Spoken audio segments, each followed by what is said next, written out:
Everyone, this is Korosh Erfani, and today is Sunday, November 23rd, and 2025. So we got another breaking news, as you can see behind me. It's a matter of killing another personality, another commander of Hezbollah in Lebanon. So Israel directly attacked Beirut, the Lebanese capital, and killed, of course, Haytham Ali Tabatabai, who is considered as one of the commanders of Hezbollah. So a few days ago, it was, I think, yesterday, that we got another massacre in Gaza. 24 Palestinians in Gaza had been killed.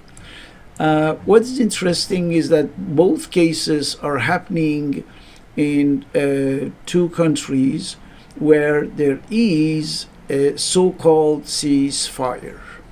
So I would like to go over this concept of ceasefire according to the new definition, which is the Israeli definition effectively, and see how we can redefine the term ceasefire, because till now we have had an idea about ceasefire, which means that both sides effectively respect one simple principles.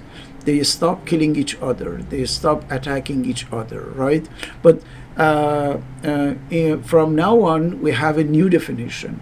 Ceasefire is where only one side, and only one side, is forced and obliged and pushed to respect effectively the ceasefire, which is not attacking the other side.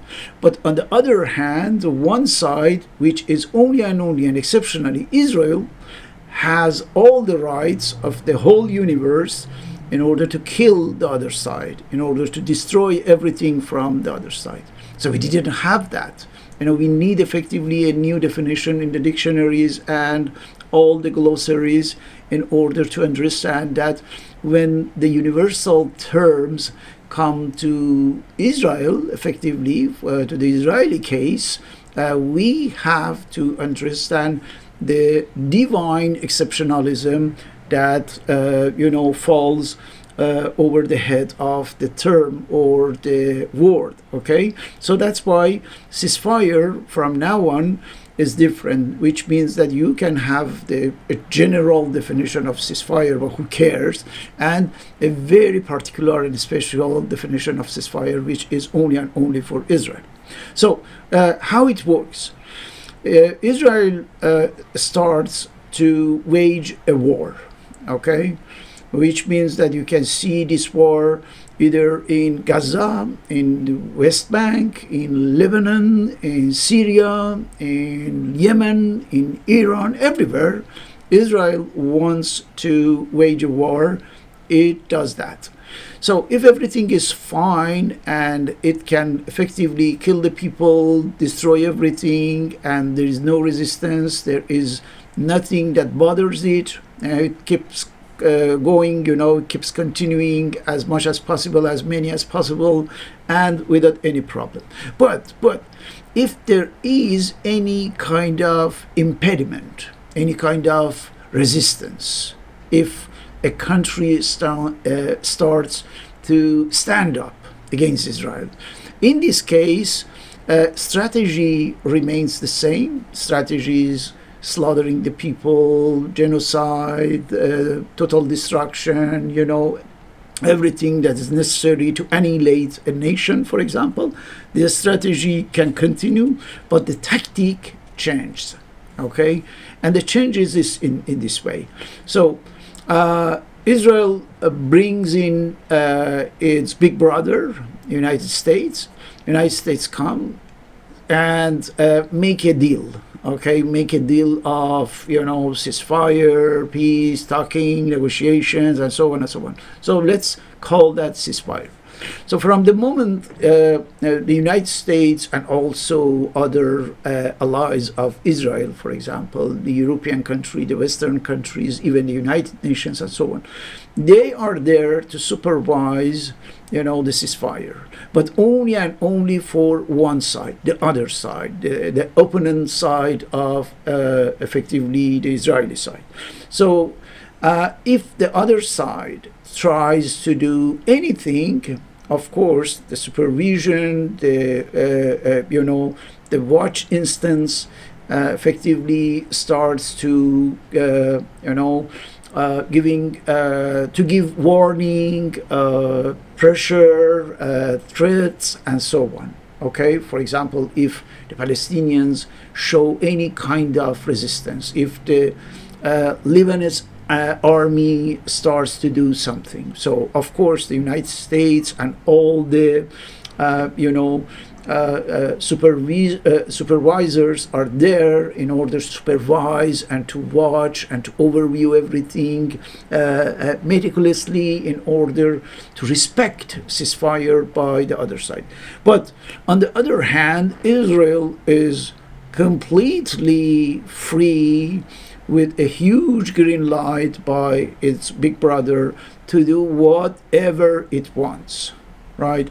Bombing, killing, destroying, slaughtering, everything. So we can say, because this is the mechanism, and we right now we can see that in Lebanon, in Gaza, in Yemen, in even Iran, everywhere it's exactly the same principles, right? The opponent side doesn't have any right, and Israel has all rights. So we can call that, based on this mechanism, we can call that the ceasefire another form of war for Israel. So the ceasefire is another form, another type of war for Israel. While the ceasefire means exactly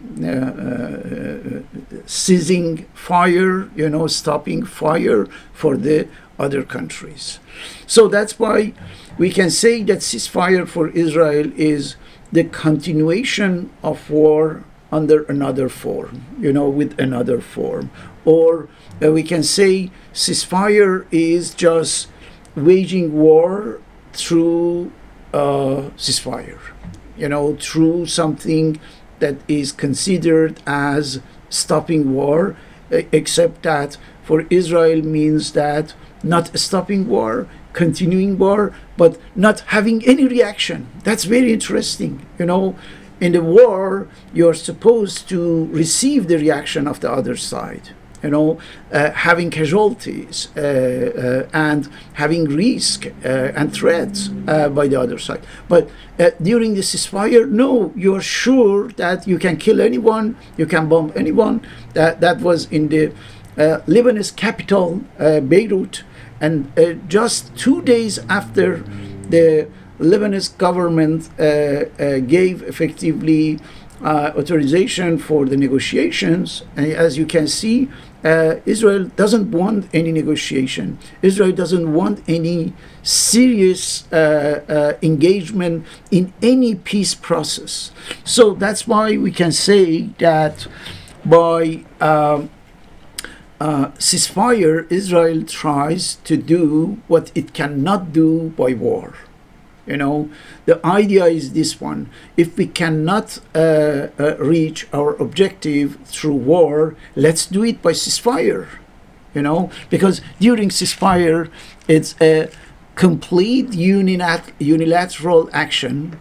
It's only and only for the other part, and we can do whatever we want. So that's unimaginable for a country, for an army to be able to do whatever it wants while it doesn't expect any reaction. It's nothing.